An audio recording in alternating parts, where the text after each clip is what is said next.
Hi guys.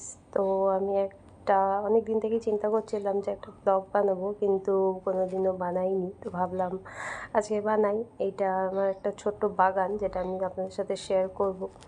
এই যে গাছটা আপনি দেখছেন, এটা বলে চাপটগর গাছ। বেশি বড় নয়, খুব ছোট, কিন্তু বেশ ভালো সুন্দর ফুল হয়। দেখতেও ভারী সুন্দর লাগে, সুন্দর সাদা।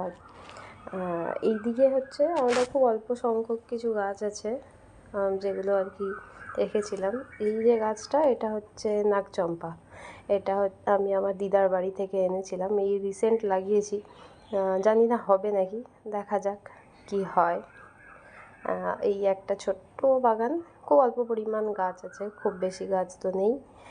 তবে যা আছে, একটা মজার ঘটনা বলি। এই যে এই গাছটা, এটা পিস রোজ। তো এই গাছটা প্রায় মরে যাচ্ছিলো।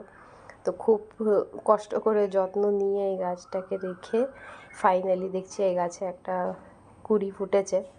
দেখা যাক ফুলটা হয় কি না। শান্তির গোলাপ বলে এটাকে। এখানে একটা গাছ আছে, এটা আমি এসিতে কিনেছিলাম, তখন এই বক্সটা মানে এই কার্টেনটা পেয়েছিলাম। তো এটা বেশ ভালো লেগেছিলো আমার, তাই আমি এটার মধ্যে গাছ লাগিয়ে ফেলেছি। ফুলও হয়েছিল জানেন, খুব সুন্দর দেখতে, ভারী সুন্দর লাগছিল। এইটা যেটা, এটা আমি মিষ্টি দইয়ের ভাঁড় আর কি। এটা আমি কারুকার্য করেছি নিজের হাতে, আমার বেশ ভালো লাগে কিছু করতে। পুরনো হয়ে যাওয়ার কারণে রঙটা চটে গেছে, তবে এটাতেও ভারী সুন্দর ফুল ফোটে, গাছও হয়েছে বেশ সুন্দর জানেন। তাহলে আজকের মতো এতটাই থাক, দেখা হচ্ছে পরে একটা ব্লগে। আমার ইচ্ছা আছে আরও বাগান বেশি বড় করার, তখন আপনাদের সাথে আরও শেয়ার করব। ততক্ষণ টাটা।